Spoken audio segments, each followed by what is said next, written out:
Goblin Slayer, an anime that's as controversial as it is popular. Time to talk about this title too, as it is one of the front runners of this year's autumn anime releases. As the show starts, I'm taken a little bit by surprise, as the protagonist of the story seems to be a teenage blonde blue-eyed girl. Certainly not what I was expecting from an anime called Goblin Slayer.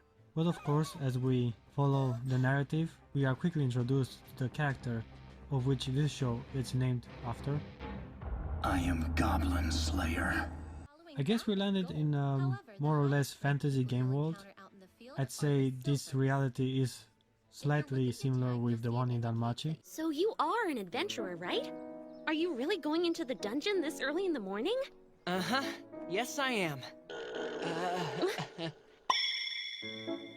Anyhow, the premise is simple enough. Get a quest and kill goblins, a sentiment I can get behind, considering the rather unpleasant nature of these creatures. No, don't! Give that back!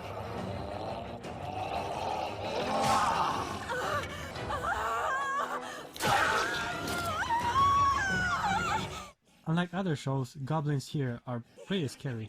As the story kicks off, our female protagonist joins the doomed expedition to free some human girls from goblin grasp. Did I mention they're unprepared, poorly equipped, and with no field experience? Yeah, this is totally gonna work.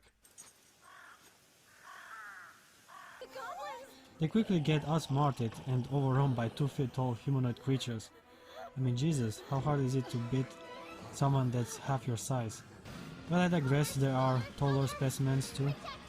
Now, weird things happen to the girls captured by these creatures, and this is where the controversy starts. Similar to Berserk in some way with the horrors and the trolls. You get the gist of it. Speaking of Berserk, when the Goblin Slayer arrives to the scene, I couldn't stop but picture Guts making his badass entrance. Berserk could have used this art style and animations. Now that I think of it, it is kinda strange a concept like this got greenlighted and released to the public with solid financial backing. I mean, the show looks great. I like the tactical approach that Goblin Slayer has in defeating his foes. He is more or less a hunter, laying traps, luring the prey, and using whatever tools or elements to crush his enemies. Just for the record, the way he incinerates his opponents reminds me of Judge Dredd from the new movie with Carl Urban.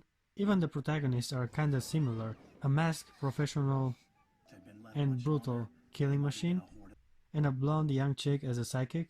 But let's go back to our anime. As of the second episodes, we get introduced to a new character, a beautiful redhead chick with a great rack. I mean, wow, that looks, wow, amazing. Something else that's less sexy but also good looking are the visuals during the opening scene.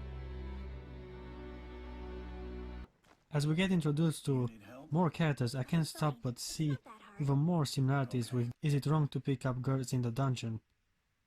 With all these hot chicks in uniforms working to giving quests to adventurers, the flat-chested elf chick, and the older dwarf, and the insecure rookie. Gotta ask though, why would goblins rape human girls when goblins are looking so fine in other anime? Oh, Lord Rimuru! You're finally awake! That I am. You look like you're feeling much better now. Who is this? I just think we need more coverage is all! Not that I'm complaining, necessarily. Kinda funny how we have 2 seasons released at the same time depicting goblins dramatically different from each other. The Goblin Slayer is in for a treat. So many hot young ladies around him. From the cliché childhood friend with big tits to the hot mature sorceress woman with even larger tits. Rather dense too. Your friend asked a strange favor of me once upon a time. There are some small ones mixed in there too. With a heart as small as your chest is flat. At least I'm not barrel-shaped like your dwarf women. So, now that I've got my priorities straight, I can see that this anime has a lot of potential waiting to burst out. Okay guys, enough for this video. The anime looks pretty good so far. It has enough interesting characters and plots. Try it for yourself, but as of now, it has my approval.